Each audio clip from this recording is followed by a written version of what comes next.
Hi, I'm Wendy Zuckerman, and you're listening to Science Versus from Gimlet. Heads up, this episode has some pretty graphic descriptions in it, so take care if you're listening with little ones around.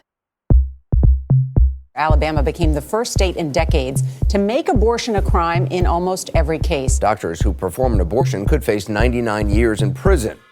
More and more US states are introducing laws that severely restrict abortions. Mississippi, Ohio, Georgia already have passed bills banning abortions once a fetal heartbeat is detected. This may force the Supreme Court to, quote, revisit the landmark abortion ruling Roe v. Wade. This is a fight that's gone on in the US for decades. And one reason for that is because for some people, the fetus is a person. And all these laws are trying to stop murder. But for others, they see this in a totally different way. They don't think you can put the rights of a fetus ahead of a fully formed person. But something else that we're hearing as part of this debate is that even if you outlaw abortions, people will still get them. They'll just be less safe. And that's actually what this episode is about. We're going to go back to a time decades ago when abortions were illegal. And we're going to meet a woman who found herself caught in this world. And she ended up doing abortions herself. But then, almost accidentally, she created a movement that was about so much more. This woman's name is Carol Downer. Please knock loudly. Carol is in her 80s now. I'm at her house in Los Angeles. Hello. It's very cute. There's a big cactus out the front. Lovely to meet you. It's wonderful to have you here. It's cozy inside. Carol has set out this lovely spread of baked brownies and cube cheese with little toothpicks. This is just nibbles. It feels a bit like we're back in the 60s, which is where I want to start our story. Back then, Carol was pretty traditional. She had 4 kids, and things were quite tough. Between them all, somebody was needing my attention 24/7. You know, the baby was waking up in the night, and then, my middle one was having her nap in the afternoon, and then Laura needed to be gotten ready to go to school and come back. So between all of them, it just, there was just not a time to really sleep. On top of that, things with her husband weren't great. The marriage wasn't working out, and they decided to get a divorce. Carol was also going through this period of mild depression. And then she found out she was pregnant again. It was 1963, and even though it was illegal, she decided to get an abortion. It was harrowing. First of all, finding someone to do it. Carol asked around, and a friend gave her the name of a man who she figured was a doctor. She remembers going to this address on a large thoroughfare in Los Angeles. Let's just say his office was a empty room on Central Avenue with one exam table in the middle of it and a tray of instruments. And that was it. He didn't tell Carol what he was doing, just had her lay on the bed, take off her clothes below the waist, and spread her legs.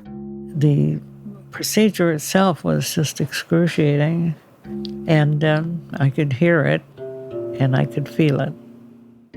Hundreds of thousands of women are estimated to have had an illegal abortion each year in the US during the 1960s. And Carol was now one of them. When it was done, she went home. And I went to bed, and I went immediately to sleep, and I didn't wake up until the next morning. And when I awakened, I could hear the birds outside singing. And I remember being really happy because I was still alive. And I didn't even myself realize how afraid I was that I would die. Carol had heard of women who had had botched abortions. They'd used coat hangers or knitting needles and bled to death. But for Carol, her ordeal wasn't over yet. And what happens next is a little hard to hear. The guy who did her abortion told her to call him back in a week. So she did. He picked up the phone and said, "Look, they're between your legs, and you will see that there is a a little strip of gauze that is hanging out of your vagina.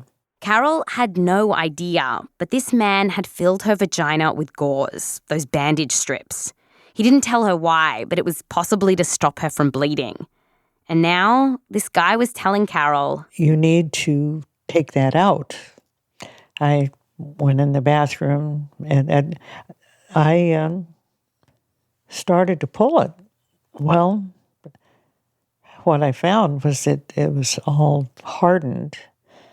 And,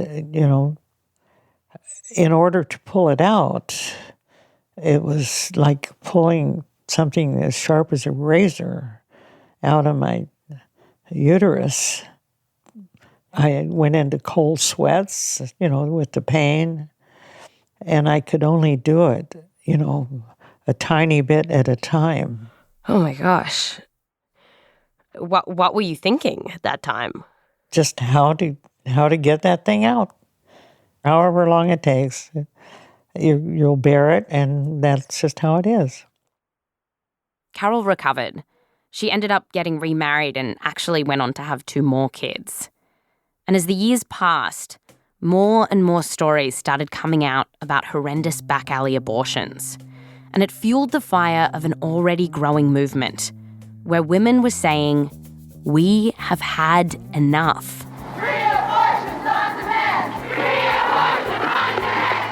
Women have a fundamental right to control their own bodies and to control their own lives. We learn that we have the power to change the conditions that oppress us. Carol starts getting curious about all this. She's hearing these reports on the radio of women protesting. And then one day, she hears that a national feminist group is holding a meeting nearby. And I said, well, I've got to go to that. And that night when I went home, I told my husband, and he drove me to the meeting. And it was around here that she has an epiphany. She'd spent all her life trying to be this perfect woman. It got to me all of a sudden, that drip, drip, drip of accommodating, men was having this negative effect on me. And I realized then that, no, you're not that sweet, In fact, you're pissed. You're pissed. Right. And I realized that I just had to start fighting. Carol sets her sights on abortion laws, first fighting to change them. But then she gets a different idea, a radical idea. You see, Carol had always assumed that the people doing illegal abortions like hers were mostly doctors. But then she found out that a lot of them didn't have any medical training. They were just randos out to make a quick buck. And so Carol starts thinking to herself, well, if these bozos can do it, why don't we just do the abortions ourselves, I, a non-doctor, and my friends who also were not doctors, we could do it ourselves, just as the same way that we can master how to cook and sew and garden and do other things in this life. These are skills we can learn together. Okay. Only problem? Carol doesn't have any idea about how to do an abortion. Even basic female anatomy was basically a black box. Carol didn't know her uterus from her urethra. And so, to learn how to do an abortion, Carol goes underground.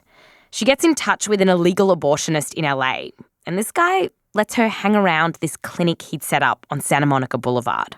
So happened that his clinic was located across the street from a coffee shop where the police love to go in and have their coffee and donuts.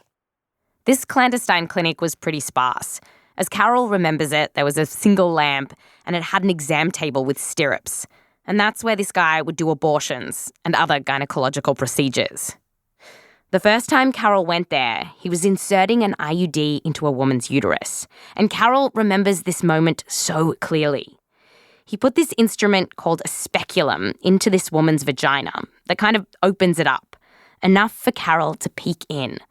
through the vagina. And when she did that, it was mind-blowing. I went weak in the knees. I was just that bowled over by the whole experience. And I realized how easy it was to see, how simply constructed it was, how healthy and beautiful and accessible. There was that aha moment. Carol could see a pink, almost donut-shaped thing with a little opening. It was the cervix. And she realizes that this opening is the key to the uterus. It's the key to figuring out how to do abortions. Carol keeps going back to the clinic. She watches this guy doing several abortions for women who were pretty early along. He would take a speculum, crank open the vagina, put a tube through that opening in the cervix, and then kind of suck out the embryo. It didn't look that hard. That's what we discovered. This is a pretty simple procedure. It is well within the abilities of the average person. And so, bit by bit, Carol kind of becomes an abortion apprentice. She starts doing a few abortions herself, and then she wanted to recruit other women to do them too. So, in the spring of 1971, Carol put an ad in a Los Angeles women's paper, inviting women to come to a discussion on women's issues at a local bookstore. She kept it vague. About 30 women came, they sat in a circle, and Carol is really pumped, and she starts telling them the nitty-gritty of how an abortion works. She was saying that if you do this right, it seemed pretty safe.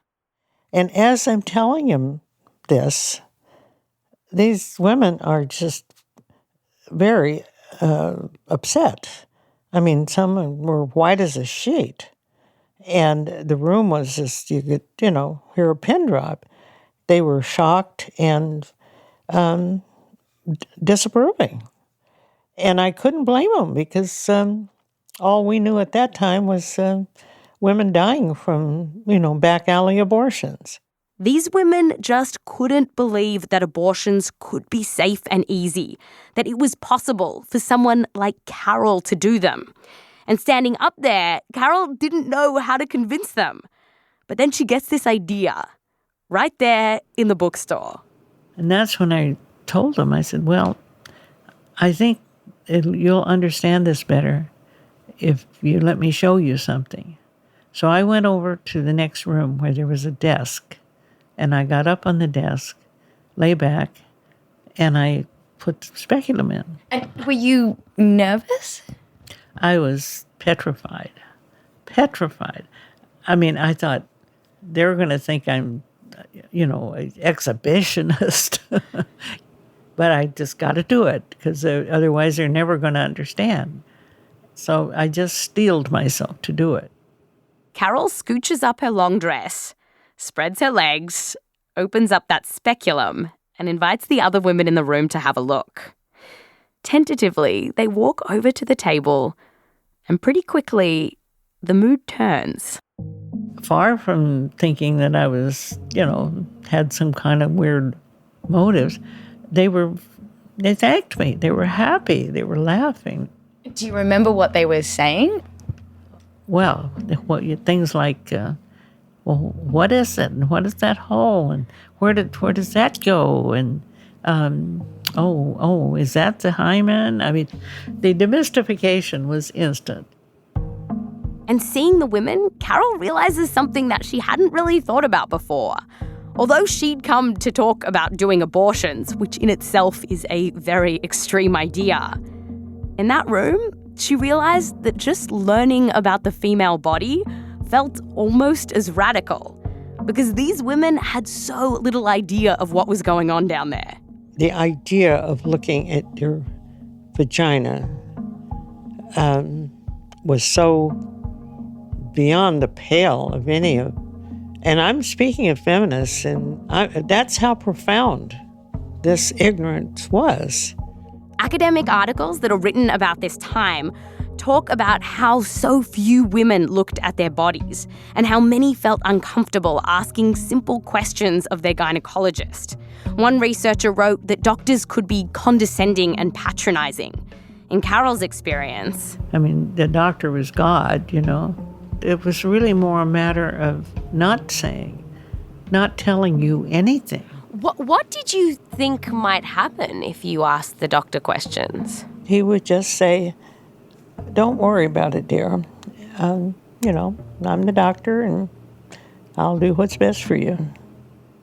but back at the bookstore with a speculum still in Carol's vagina, this was a totally different world. And it just, the doctor was not God anymore at all. The women saw that it was okay to be curious about your body, and in fact, it was normal. And seeing how powerful this was, Carol now has a new plan. Yes, she still wants to teach women about abortions, but she also just wants to teach women about their bodies. And so, just a few months later, Carol and a friend pack boxes full of speculums and take this cervix show on the road. They travel to more than 20 cities, and at colleges, church basements and living rooms, Carol whips off her undies and pops the speculum in. And time again, when women came to these speculum parties, they had the same experience. It was totally eye-opening. I talked to a bunch of women who went to these parties. Before you could even be uncomfortable, somebody was just up on the dining room table and pulled their pants down and put a speculum in and handed people a mirror and a flashlight to come look. And it was like, ooh, you can actually see in there because it's like this forbidden territory. And you don't know, only doctors and boyfriends or husbands had access to that territory. It was just like a bucket of cold water thrown on me. That last woman is Francie Hornstein, and she became a big part of this story. And by the way, she has a throat condition. It's a little funky, but I can be understood. Francie saw the speculum revolution at one of Carol's presentations in Iowa. We were just blown away. I mean, it was the most revolutionary thing. Why was it so important to you? I don't know how to describe it, but, for men, their genitals are just right out there. But for women, nobody had ever shown women what their anatomy looked like. So that was amazing. Do you remember kind of straight, on your trip back? I know that we were just, levitating. And we all bought our little speculum for $1.50 or whatever it was and took it home and then showed all of our friends. Carol was starting to create a movement that quickly became known as the self-helpers. They got together to teach themselves about their bodies. And they also wanted to push doctors and the medical establishment more generally to treat women better, to listen to their female patients. And women like Francie totally upended their lives to be a part of this. I have never had a time in my life that I don't think any of us have that was so exciting and so uplifting that we were prevailing. But throughout all of this, Carol had never forgotten her original mission. And as she went around the country showing women her cervix, she showed them something else too. How to do abortions. And that's coming up after the break.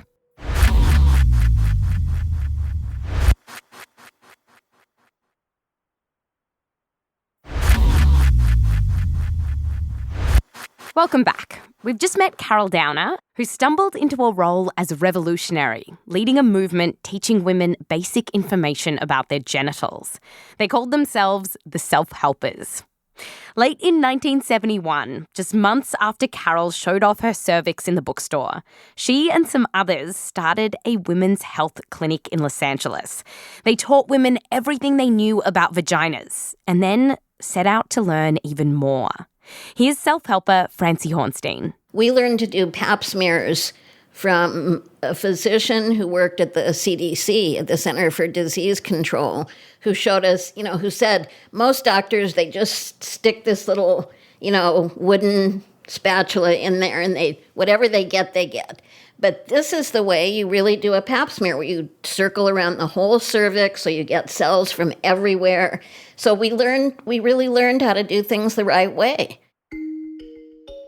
The self-helpers also learned how to do stuff like inserting diaphragms and doing pelvic exams. And the whole point was that as they were treating women, they'd explain exactly what they were doing and encourage questions. And these clinics spread like wildfire, with at least 50 self-help groups popping up across the country. But while teaching women about their bodies, some of the self-helpers were also doing abortions. Early on, they'd taken the abortion technique that Carol had learned and then tweaked it to make it safer and easier to use. Francie still has one at her house. She took it out. Well, we might as well do a demo. It's got a few parts to it. There's a mason jar, and then it has tubing attached to it, which they got from an aquarium store. It's about as thick as a pencil. There's a piece of plastic tubing. There's a valve and a plastic syringe, and it's all been kind of MacGyvered together. You pump up the syringe. It creates a vacuum in the jar, and then you... Another plastic tube called a cannula would get slipped in through the cervix to the uterus. When Francie showed me, she put one end of the tube into a glass of water, which stood in for the uterus. If it was in a uterus, the gentle suction created in the jar would suck out what's in the uterus. You can hear the straw-like suction. And this type of abortion only works when the embryo is tiny, like smaller than a pumpkin seed, in the first few weeks after you miss your period. And this method that they're using, it's actually kind of similar to the methods that doctors can use today. And as Carol and the self-helpers travelled around the country, they would teach women how to do this. Francie told me about the first time she saw the self-helpers use it. She knew someone who had just gotten pregnant and wanted an abortion. So one of the self-helpers flew to Iowa and did the abortion. It was just like they had done it with the glass of water, except that it was in her uterus, and stuff started to slowly come out, the contents of the uterus. Francie says that this woman was fine afterwards, and this kit was working for other cases too. So Carol and the self-helpers kept using it. But for some, this abortion kit is extremely unsettling. And this was something I brought up with Carol. Some people listening to this, I think, might get quite uncomfortable with this idea that, your team didn't have medical training. How were you kind of defending the fact that you were doing abortions? It was very easy to defend because, for one thing, the reality of back alley abortions was there. So all of these very serious, horrible things were happening. It's hard to compare what the self-helpers were doing to all other back alley abortions that were happening at the time. We don't have good data here. Here's what we do know, though. If you were rich, according to many reports, you could often get a safe abortion from a real doctor. And so that's probably better than one of Carol's abortion kits. If you weren't rich, though, your options for an abortion were dicier. And serious things did happen. Sometimes the people doing back alley abortions would tear holes in the uterus, which could lead to hemorrhaging. Sometimes women would try to give themselves abortions by drinking bleach or turpentine or using coat hangers or knitting needles. And this could cause all kinds of damage. In fact, injuries from botched abortions happen so often that in some hospitals, special wards were set up where stretchers would line the halls and women would wait to get treated. From our research and conversations with experts, we couldn't find any evidence that women who got abortions from Carol's group had any serious problems. That's not to say that this is a risk-free procedure, though. For one, rarely, women would get infections that could be treated. Carol told me about the one time she saw this happen. We did an abortion procedure, and it seemed to be fine. But a few weeks later, she came and told one of the women, she said, that's kind of weird. I'm getting this discharge. And we said, well, let's take a look. Well, we did. and she had an infection. Carol said this woman was treated and was fine. Another problem was that sometimes the abortion didn't take out the entire embryo, and they'd have to go back and do the procedure again. Still, to us, it seems like Carol's techniques were better than many of the alternatives that were out there at the time. But doing these underground abortions was very illegal, and the self-helpers knew it. They were taking precautions to avoid getting caught, like being careful with how they talked about their abortion kit. We didn't say abortion or whatever. We used other words. They would call what they were doing menstrual extraction, and that meant they could say they were just extracting a woman's period rather than doing an abortion. But it turns out they could use all the code words they wanted. It didn't matter. Because by early 1972, the cops in LA were onto them. Police had gotten wind of what the clinic was up to and started an undercover investigation, infiltrating the group and trying to catch them out doing an abortion. We got a hold of police records from the time and could see that for months, undercover cops documented everything they saw and heard. April 28th, 1972. I said I wanted information about a pregnancy test. She sent me into a room in the back of the building. At approximately 7:30 p.m., I entered the women's self-help clinic. She said, for security reasons, we will not do a period extraction on just anyone who walks in. Colleen told me she had 3 girls in Riverside who wanted to start a self-help clinic. Their names and addresses are... And there's a weird detail in these reports that actually ended up mattering a lot. Observed Carolyn Orilla Downer... At one point, a cop saw Carol putting yogurt into another woman's vagina. And treat it with some yogurt. Carol thought it would help her with a yeast infection. After several months, the police were ready to pounce. On September 20th, 1972, 10 cops barged into the self-helpers clinic and started grabbing up supplies, and the women were stunned. Here's Carol. Well, it was devastating. I mean, we were completely thrown off, and we felt totally violated. For 3 hours, the police raided the clinic, confiscating 6 trunkloads of equipment, including bags filled with speculums, rubber gloves, and tools to make the menstrual extraction kit. Amongst it all, though, there was this kind of funny moment. That was when the police took a critical piece of evidence, a tub of yogurt, strawberry flavoured. One of the women in the office protested. Said, hey, that's my lunch. So the police, they went to the fridge, took out the yogurt. Yeah, they took the yogurt. Anyway, so we were instantly notorious in Los Angeles. When the police left, the women called other self-helpers around the country, telling them, we've been busted. Not knowing what to do, Carol says some women stashed their speculums. They were contraband. I mean, they felt like, we didn't know how extensive this could be. Things got worse for Carol quickly. She found out there was a warrant out for her arrest. She and another self-helper were charged with practicing medicine without a license. The other woman copped to it, got a fine and a suspended sentence. But Carol decided to fight, and the case went to trial. Women protested outside the courthouse and sent testimonials from around the country, thanking Carol and the self-helpers for helping them understand their own bodies. Famous academics, a congresswoman, and doctors like the famous pediatrician Dr. Spock praised their work, saying that even doctors could learn from these women about how to talk to patients with more respect. On the first day of the trial, Carol remembers driving herself to the court, and the song I Am Woman came on the radio. And I just was so happy. I felt so great because we were ready. By that time, we had prepared. I was up for it. I was super up for it. And I sang I Am Woman at the top of my lungs, all the way down. I am woman, hear me roar. I am woman.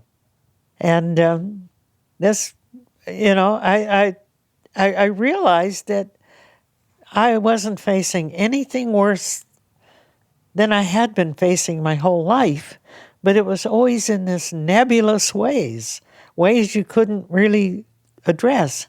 So now my oppressor had shown his face, and I could actually engage him and fight. And that was a wonderful feeling. As the days of the trial went on, it took a seriously bizarre twist. It turned out that even with all their investigating, the prosecutors couldn't prove that Carol had ever done any abortions or other medical procedures.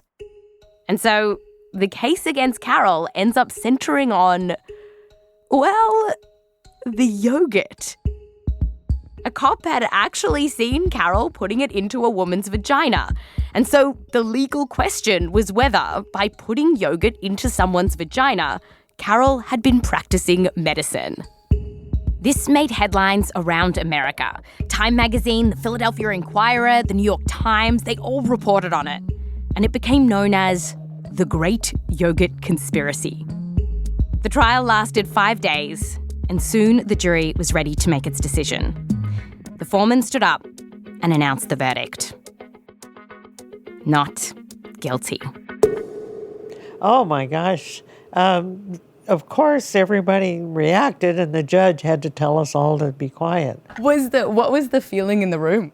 Well, very wonderful, because we were on a roll, and that really put us into this primo place, to get this message out. And women were doing menstrual extraction around the country. We really were poised to make it a real game changer. Just weeks later, the case of Roe v. Wade was decided, effectively legalizing abortions in the United States. And that meant that after the trial, menstrual extractions, aka the MacGyvered abortion kit, stopped being a big part of the self-helpers' work. But the self-helpers, they didn't let their knowledge go to waste. Several years after the court case, Francie, who you met before, wanted to have a baby. Francie and her then girlfriend, Yael Raff-Peskin, both told me about it. I had been talking about wanting kids for years. I said, look, either do something about it or stop talking about it. Francie figured, hey, if I can fit a diaphragm, do pap smears, and even do abortions, I can get myself pregnant too. So Francie and Yael got sperm from a friend of a friend. They grabbed some parts of the menstrual extraction kit, tweaked it, and made it kind of release sperm near Francie's cervix instead of sucking out the contents of the uterus. We just put it on, drew up the semen, and spritzed it in, and that was it. It worked. And in the fall of 1978, Francie had their son. Yael remembers the moment well. He said, is that my baby? It was like, he's yours, he's ours. I just thought, how could I have made something so beautiful? That was my first thought. So, anyway, wow. It was a happy story. And you can trace it all back to a woman seeing a cervix for the very first time. So nobody's whipped off their pants and shown you their cervix in all this? Yeah, I could do that. Right. Have you never seen your cervix? I've never seen my cervix. Oh my gosh, we have to do that. You have a speculum? No speculum. Francie, we're gonna just bring you up on feminist charges of no possession of a speculum. Can you get them on Amazon? I'm sure you can. Yeah. All right. I'll invest. Okay. I'll send you an email. Okay, good. It shouldn't be difficult. You should be able to do it. All right. Yeah. Okay. Well, you go home and get back to us. All right. It's a deal. All right. Okay, so I just got my speculum in the post.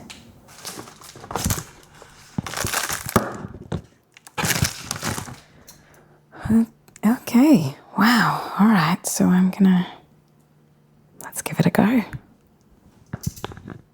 And it goes, oh, geez. Oh, wow. That's Science Versus. As always, if you want to know more about anything in this episode, you can find our transcript in the show notes, and it's got all our citations in it. And if you want to know facts about abortions today, like whether they're safe as well as when a fetus has a heartbeat and can feel pain, you can go back and listen to our episode, Science versus Abortion. Next week, peanut allergies. How did the humble PB&J become public enemy number 1? That's really surprised me. I questioned myself whether I was really seeing things correctly.